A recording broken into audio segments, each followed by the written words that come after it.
हाँ जी बच्चों, welcome back. आज की वीडियो में मैं डिस्कस करने वाला हूं इन्वेस्टमेंट फ्लक्चुएशन फंड। जैसे मैंने लास्ट वीडियो में वर्कमैन कॉम्पनसेशन फंड डिस्कस किया, कंटिजेंसी रिजर्व डिस्कस किया, आज की वीडियो में हम डिस्कस करेंगे investment fluctuation fund. Formula same है। अगर देखो बच्चे, इन्वेस्टमेंट फ्लक्चुएशन फंड सिर्फ यूज होता है for the decrease in the value of investment. जब जब इन्वेस्टमेंट की वैल्यू डिक्रीज होगी तभी इस फंड को यूज करना है। Increase in the value of investment के लिए फंड कभी भी यूज नहीं होता। फॉर्मूला क्या है बच्चे?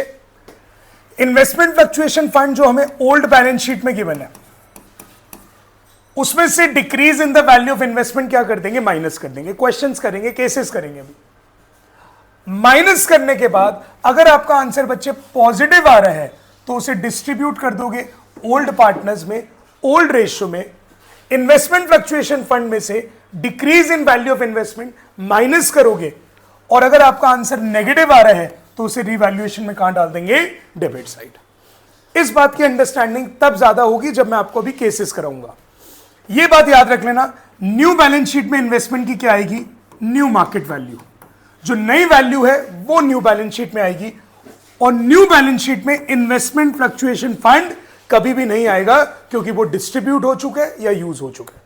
तो इन्वेस्टमेंट फ्लक्चुएशन फंड के बारे में मैं बच्चे ये बता रहा हूं, ये कब यूज होता है? For decrease in the value of investment. Second, investment fluctuation fund में से decrease in value of investment minus करेंगे। आंसर पॉजिटिव आ रहा है तो डिस्ट्रीब्यूट कर देंगे, नेगेटिव आ रहा है तो रिवैल्यूएशन में कहां डालेंगे बच्चे? Debit side.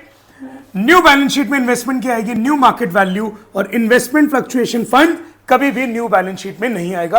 अब बच्चे हम केसेस के साथ इसको करते हैं, आप बेटर वे से इसको समझ पाएंगे। अब स्टार्ट करते हैं।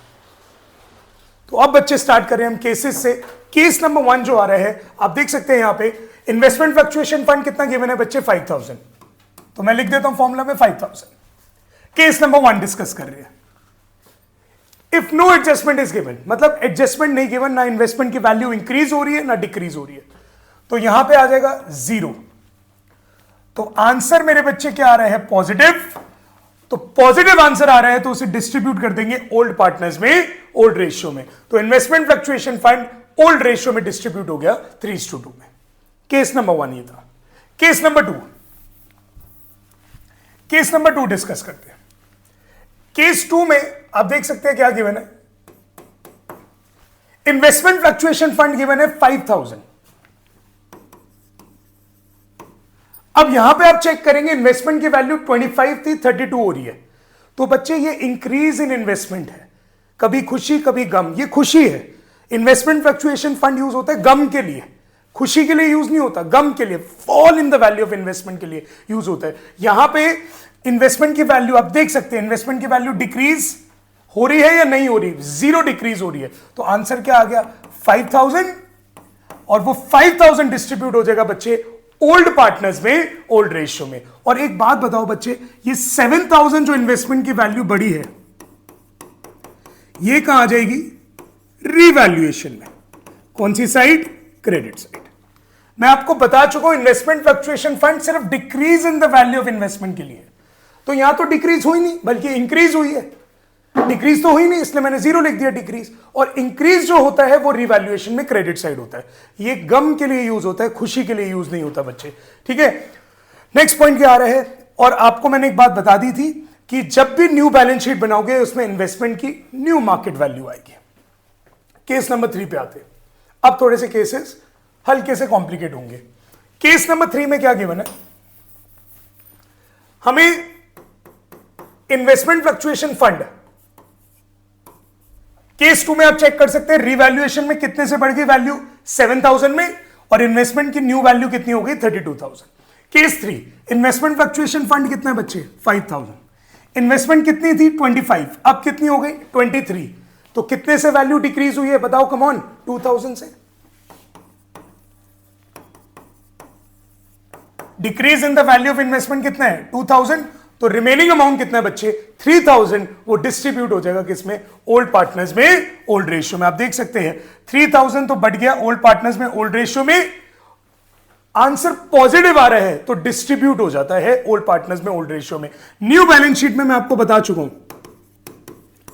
इन्वेस्टमेंट फ्लक्चुएशन फंड कभी भी नहीं आएगा, और न्यू बैलेंस शीट में इन्वेस्टमेंट की क्या आएगी, न्यू मार्केट वैल्यू। तो न्यू मार्केट वैल्यू कितनी है बच्चे, पहले वैल्यू कितनी थी 25, अब कितनी हो गई 23, न्यू मार्केट वैल्यू। यहां तक क्लियर हो रहा है आपको? ठीक है, केस 4 करते हैं। आप कितने भी केसेस बना लो एक ही फॉर्मूला चलेगा। फिर बोल रहा हूं, ये इन्वेस्टमेंट फ्लक्चुएशन फंड खुशी के लिए यूज नहीं होता, increase in value of investment के लिए यूज नहीं होता, डिक्रीज इन द वैल्यू गम के लिए यूज होता है। फोर्थ में क्या गिवन है, इन्वेस्टमेंट फ्लक्चुएशन फंड कितना है मेरे बच्चे 5000, इन्वेस्टमेंट की वैल्यू कितनी थी 25, कितनी हो गई 18, न्यू वैल्यू कितनी है 18, कितने से डिक्रीज हो रही है 7000, तो decrease in the value of investment 7000। Answer बच्चे आप देख सकते हैं -2000, नेगेटिव आ रहा है, तो रीवैल्यूएशन में कहां आएगा, डेबिट साइड। उसके बाद न्यू बैलेंस शीट में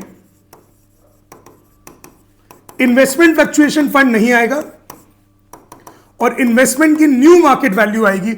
इन्वेस्टमेंट की न्यू मार्केट वैल्यू कितनी है बच्चे 18000। तो फंड में कितना पड़ा था 5000, डिक्रीज कितने से हुआ 7000, नेगेटिव आंसर कितना है बच्चे 2000, तो मार्केट वैल्यू नेगेटिव आंसर है, तो रिवैल्यूएशन में क्या जाता है बच्चे डेबिट साइड। एक केस और करते हैं, that will be my last case. जल्दी से देखते हैं लास्ट केस, फिर मैं एक बार इसकी क्विक रिवीजन करा दूंगा। Case 5, investment fluctuation fund given ही नहीं है, 0। अच्छा, इन्वेस्टमेंट की वैल्यू कितनी थी 30, अब कितनी रह गई 24, कितने से डिक्रीज हो रही है बच्चे 6000 से। आंसर आ रहा है -6000, -6000, क्योंकि इन्वेस्टमेंट फ्लक्चुएशन फंड है ही नहीं, तो -6000 आ रहा है। और जब नेगेटिव आता है तो उसे रीवैल्यूएशन में कहां दिखाते हैं बच्चे, रीवैल्यूएशन में कहां दिखाएंगे, डेबिट साइड। -6000 आ रहा है तो रीवैल्यूएशन में कहां आएगा बच्चे, डेबिट साइड। यहां तक बात समझ आ रही है आपको? यहां तक कोई डाउट तो नहीं है? अब बच्चे एक बात मैं आपको बता रहा हूं, इन्वेस्टमेंट फ्लक्चुएशन फंड का एक बार सुन लो लास्ट टाइम। ये हमारे पास गिवन है इन्वेस्टमेंट फ्लक्चुएशन फंड का, ये फॉर्मूला है। ये कब यूज होता है, for decrease in the value of investments. Investment fluctuation fund में से decrease in the value of investment minus करोगे, आंसर पॉजिटिव है तो डिस्ट्रीब्यूट कर दोगे ओल्ड पार्टनर्स में ओल्ड रेशियो में, नेगेटिव है तो उसे रिवैल्यूएशन के डेबिट साइड दिखाओगे। और इन्वेस्टमेंट फ्लक्चुएशन फंड कभी भी इंक्रीज इन एसेट के लिए यूज नहीं होता, डिक्रीज इन एसेट के लिए यूज होता है। दो बातें और याद रखना, न्यू बैलेंस शीट में हमेशा इन्वेस्टमेंट की न्यू वैल्यू आएगी, न्यू मार्केट वैल्यू, और इन्वेस्टमेंट फ्लक्चुएशन फंड कभी नहीं आएगा। वेरी वेरी इंपॉर्टेंट पॉइंट, आप एक्सपेक्ट कर सकते हैं आपके बोर्ड एग्जाम में ये टॉपिक बहुत ज्यादा चांसेस है। Admission, retirement, death, change in profit sharing ratio, चारों चैप्टर्स के लिए बहुत ही रेलिवेंट पॉइंट है। जुड़े रहे इस चैनल के साथ, और इंपॉर्टेंट वीडियोस आएगी। नेक्स्ट वीडियो में हम शेयर करेंगे how to solve your accountancy paper in the best possible way in those 3 hours. तो जुड़े रहे इस चैनल के साथ, सब्सक्राइब करें, शेयर करें, और मिलेंगे आपको नेक्स्ट वीडियो में। ऑल द बेस्ट बच्चों, बाय बाय।